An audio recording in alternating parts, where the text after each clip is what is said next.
Este es el Sol. Hace unos 10.000 años antes de Cristo, la historia abunda de grabados y escrituras reflejando el respeto de los pueblos y la adoración por este objeto.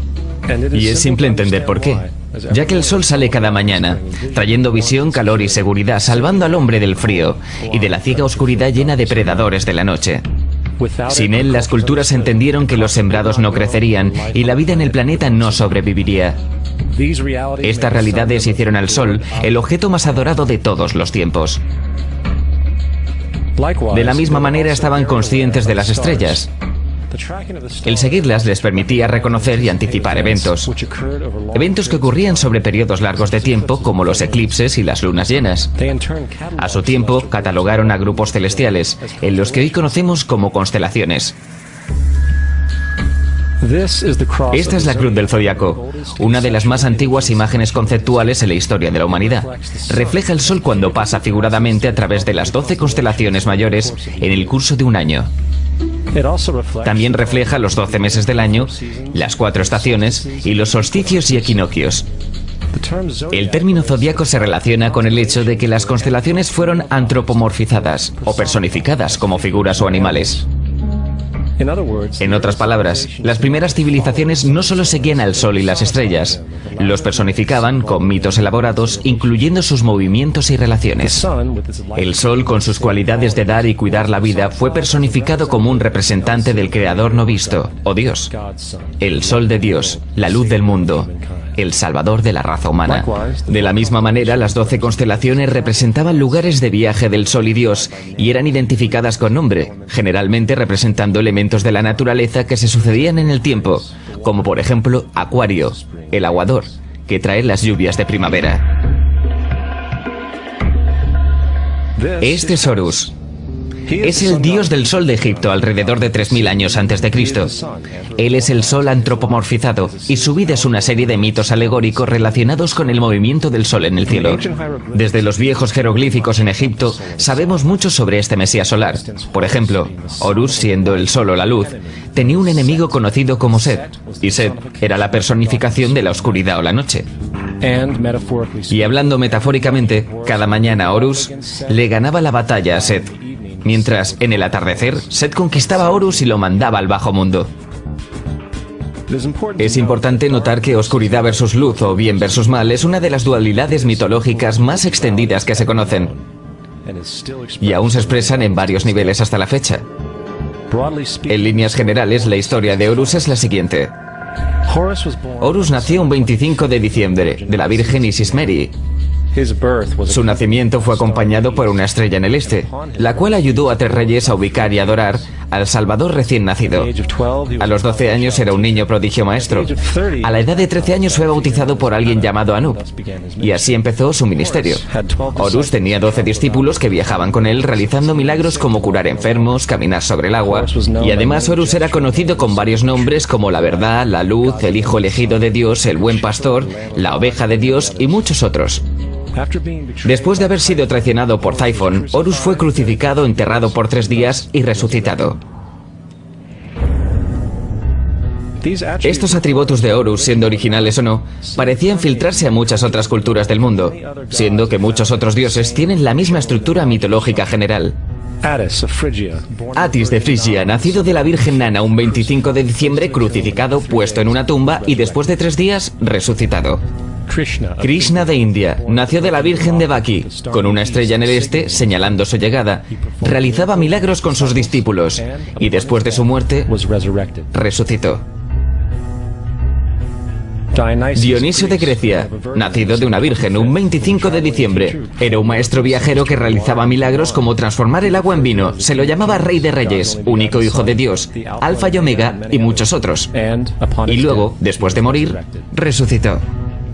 Mithra de Persia, nacida de una virgen un 25 de diciembre. Tenía 12 discípulos y realizaba milagros y después de morir fue enterrada por 3 días y resucitó. También se le llamaba la verdad, la luz y otras muchas. Es notable que el día sagrado para adorar a Mithra era el domingo. El hecho es que hay numerosos salvadores de diferentes periodos de todo el mundo que concuerdan con estas características generales. La pregunta permanece, ¿por qué estos atributos? ¿Por qué el nacimiento de una virgen el 25 de diciembre? ¿Por qué muerto por 3 días? ¿Y su resurrección? ¿Por qué 12 discípulos? Para saber más, examinemos el más reciente de los Mesías solares. Y lo haremos muy rápidamente.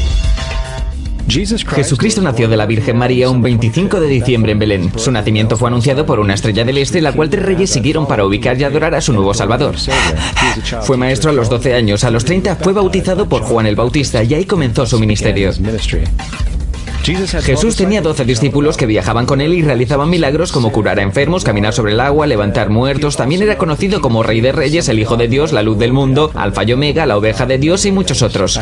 Después de ser traicionado por Judas y vendido por 30 piezas de plata, fue crucificado, puesto en una tumba y después de 3 días resucitó y ascendió al cielo.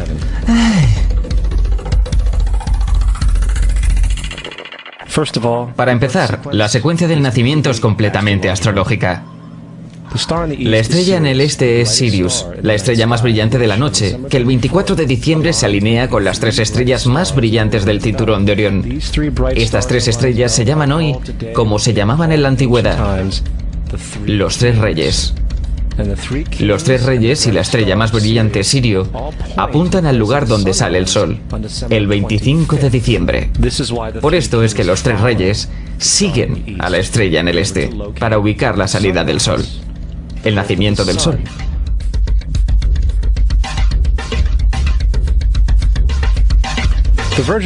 La Virgen María es la constelación de Virgo, también conocida como la Virgen. Virgo en latín significa virgen. Virgo también es referido como la casa de pan. Y la representación de Virgo es una virgen sosteniendo un puñado de trigo. Este casa de pan y su símbolo de trigo representan agosto y septiembre, la fecha de la cosecha. Belén, de hecho, se traduce literalmente como casa de pan. Belén es entonces una referencia a la constelación de Virgo, un lugar en el cielo, no en la tierra.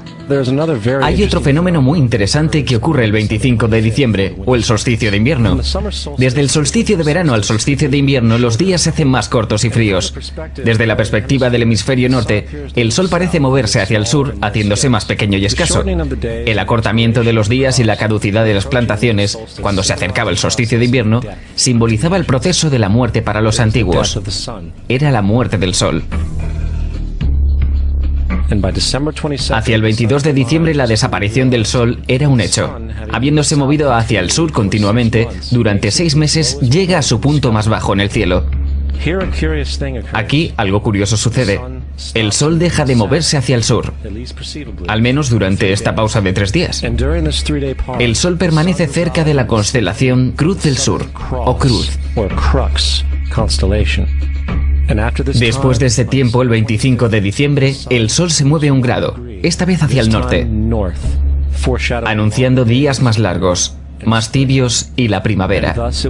Entonces se dijo, el sol murió en la cruz, estuvo muerto por 3 días, solo para resucitar o nacer nuevamente. Por esto es que Jesús y muchos otros dioses solares comparten la crucifixión, la muerte de 3 días y el concepto de resurrección.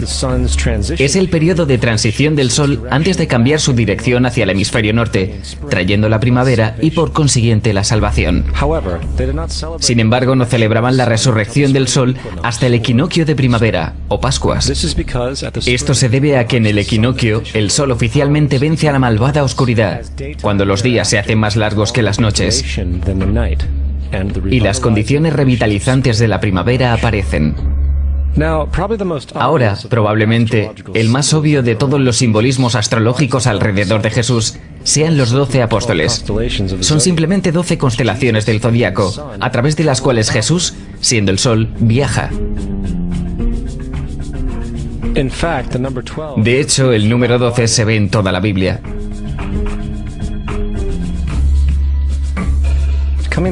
Volviendo a la cruz del zodiaco, la vida figurativa del sol, esto no era solo una expresión artística o herramienta para seguir los movimientos del sol, era también un símbolo espiritual pagano, que resumido, se veía algo parecido a esto. Esto no es un símbolo de la cristiandad, es una adaptación pagana, una adaptación de la cruz del zodiaco.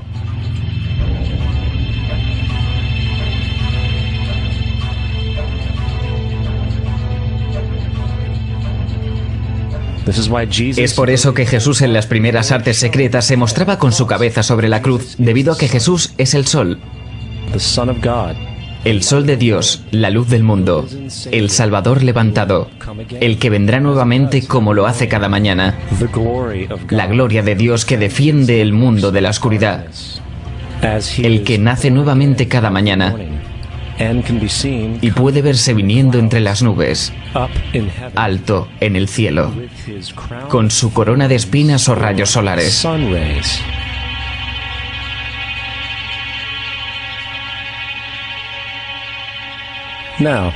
Ahora, de las varias metáforas astrológicas astronómicas en la Biblia, una de las más importantes tiene que ver con las eras. Por todas partes en el escrito hay numerosas referencias a la era.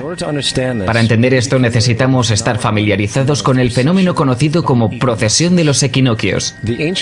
Los antiguos egipcios, así como culturas anteriores a ellos, reconocían que cada aproximadamente 2150 años, el amanecer en la mañana del equinoccio de primavera ocurría en un siglo diferente del zodiaco.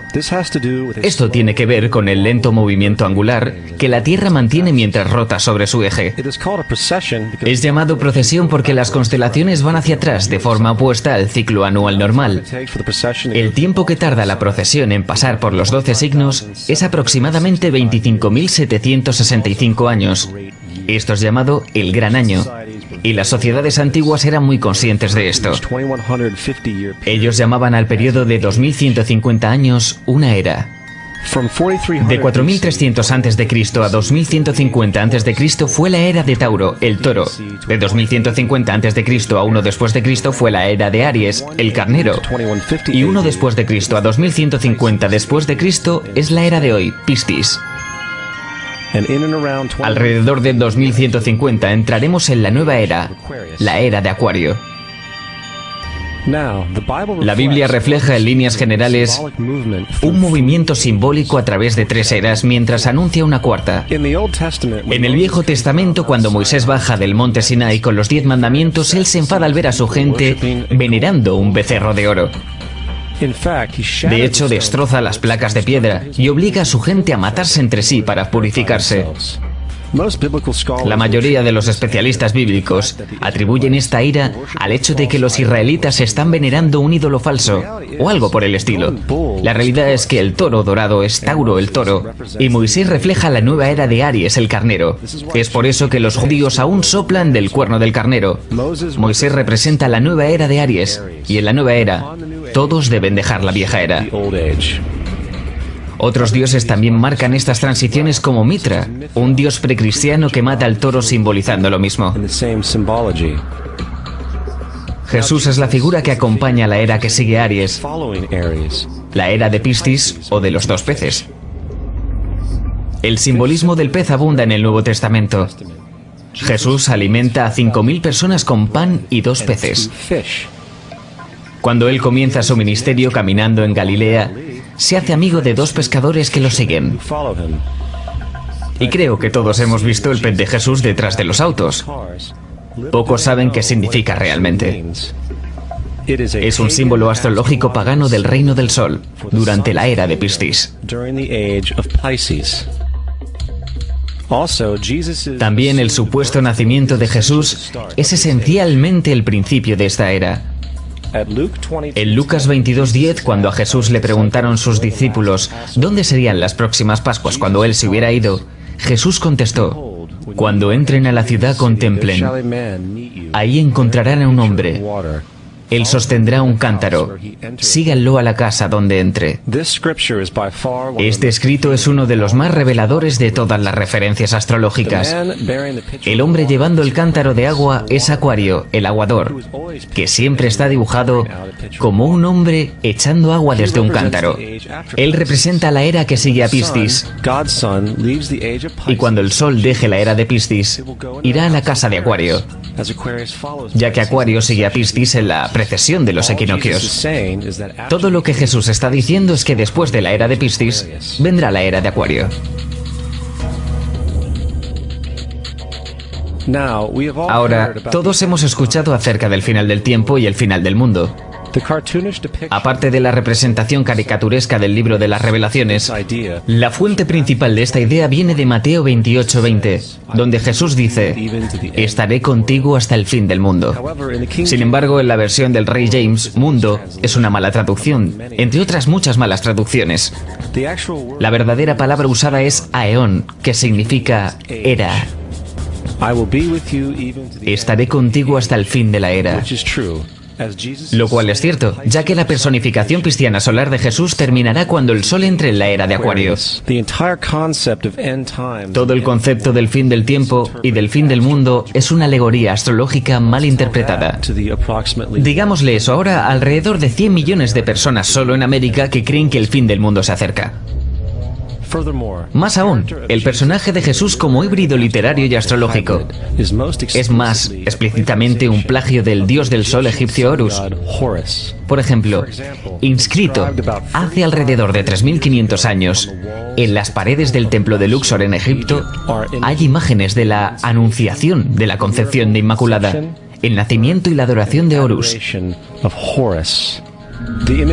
Las imágenes comienzan con Tau, anunciando a la Virgen Isis que concebirá a Horus.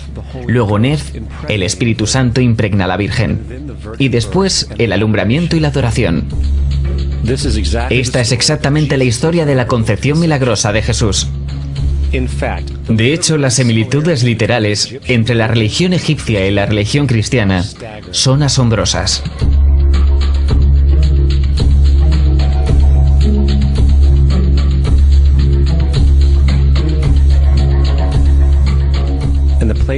El plagio es continuo. La historia de Noé y el arca de Noé está tomada directamente de la tradición. El concepto de la gran inundación es común a través del mundo antiguo, con más de 200 declaraciones diferentes citadas en distintos periodos y etapas. Sin embargo, no se necesita demasiado para encontrar una fuente precristiana en la épica de Gilgamesh, escrita en 2600 a.C. Esta historia habla de una gran inundación mandada por Dios, un arca que salvó animales, e incluso el envío y retorno de una paloma, todos comunes con la historia bíblica, junto con muchas otras similitudes. Y también la historia plagiada de Moisés. Cuando Moisés nació, se dijo que fue puesto en un canasto y dejado flotando en un río. Todo eso para evitar el infanticidio. Más tarde fue rescatado por una hija de la realeza y criado por ella como un príncipe. Esta historia de un bebé en un canasto fue copiada directamente del mito de Sargón de Akkad, alrededor de 2250 a.C. Sargón nació, fue puesto en un canasto para evitar el infanticidio y fue dejado flotando en un río. Él fue rescatado y criado por Aquí, una comadrona real. Aún más, Moisés es conocido como el dador de leyes, el dador de los 10 mandamientos, la ley de las tablas. Sin embargo, la idea de una ley que es pasada de Dios a un profeta en una montaña es también un tópico muy viejo. Moisés es solo un dador de leyes, dentro de una larga lista de dadores de leyes de la historia mitológica. En India Manú es el gran dador de leyes, en Creta Minos ascendió al monte Dicta, donde Zeus le dio las leyes sagradas, mientras que en Egipto estuvo Mises, que llevó las placas de piedra donde se escribieron las leyes de Dios. Manu, Minos, Mises, Moisés. Y en cuanto a los 10 mandamientos, fueron sacados completamente del encanto 125 del libro de los muertos egipcios. Lo que el libro de los muertos rezaba: no he robado, se convirtió en no robarás. No he matado, se convirtió en no matarás. No he mentido, se convirtió en no levantarás falso testimonio, y así sucesivamente. De hecho, la religión egipcia es probablemente la primera base fundacional para la teología judeocristiana. Bautismo, vida después de la muerte, juicio final, nacimiento por virgen y resurrección, crucifixión, el arca de la alianza, circuncisión, salvadores, sagrada comunión, el diluvio, Pascua cristiana, Navidad, Pascua judía y muchas más. Son todo atributos de ideas egipcias creadas mucho antes que el cristianismo y el judaísmo. Justino Mártir, uno de los primeros historiadores cristianos y defensores, escribió: cuando decimos que Jesucristo, nuestro Maestro, fue concebido sin unión sexual, fue crucificado y muerto y resucitó y ascendió al cielo, no proponemos nada distinto de lo que crees con respecto a lo que estimamos sobre los hijos de Júpiter. En otro escrito, Justino Mártir dijo: Él nació de una virgen. Acepta esto. Junto con lo que crees de Perseo. Es obvio que Justino y otros cristianos antiguos sabían cuán similar era la cristiandad respecto a las religiones paganas. Sin embargo, Justino tuvo una solución. Según él, el diablo lo hizo. El diablo tuvo la previsión de venir antes que Cristo y crear estas características en el mundo pagano. Cristiandad fundamentalista fascinante. ¿Esta gente realmente cree que el mundo tiene 12.000 años? Realmente le pregunté a uno de estos tipos, ok, ¿y los fósiles de dinosaurios? Me contestó, ¿fósiles de dinosaurios? Dios los puso ahí para probar nuestra fe.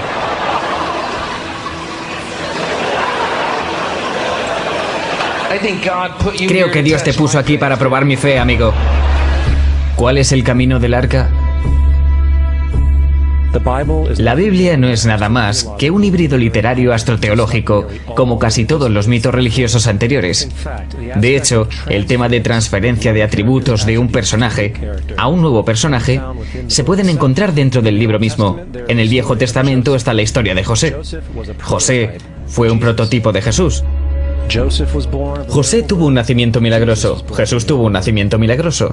José tenía 12 hermanos. Jesús tenía 12 discípulos. José fue vendido por 20 piezas de plata. Jesús fue vendido por 30 piezas de plata. El hermano Judas sugirió la venta de José. El discípulo Judas sugirió la venta de Jesús. José comenzó su trabajo a la edad de 30 años. Jesús comenzó su trabajo a los 30 años. Los paralelismos siguen y siguen. Es más, ¿hay alguna referencia histórica no bíblica de alguna persona viviendo con el nombre Jesús, el hijo de María, que viajaba con 12 seguidores curando gente y demás? Hay numerosos historiadores que vivieron en alrededores del Mediterráneo durante o después de la supuesta vida de Jesús. ¿Cuántos historiadores documentan esta figura? Ninguno. Sin embargo, para ser justos no significa que defensores del Jesús histórico no hayan sostenido lo contrario. 4 historiadores son citados típicamente para justificar su existencia. Plinio el Joven, Sustenius y Tácito son los primeros 3. Cada una de sus citas consisten solo en unas pocas oraciones. Y solo se refieren al Christus o al Cristo, que de hecho no es un nombre, sino un título. Significa el elegido. La cuarta fuente es Josephus, y ha sido probada ser una falsificación hace cientos de años. Tristemente, aún hoy es citada como cierta. Es de suponer que un tipo que se levantó entre los muertos y ascendió al cielo delante de todo el mundo y realizó la cantidad de milagros que se le atribuyen, hubiera permanecido en el registro histórico. No lo hizo porque una vez que la evidencia es sopesada, hay una probabilidad muy alta que la figura conocida como Jesús no haya existido nunca. La religión cristiana es una parodia sobre la adoración al sol, en la cual pusieron a un hombre llamado Cristo en lugar del sol, y lo adoran como originalmente adoraron al sol. Thomas Paine. No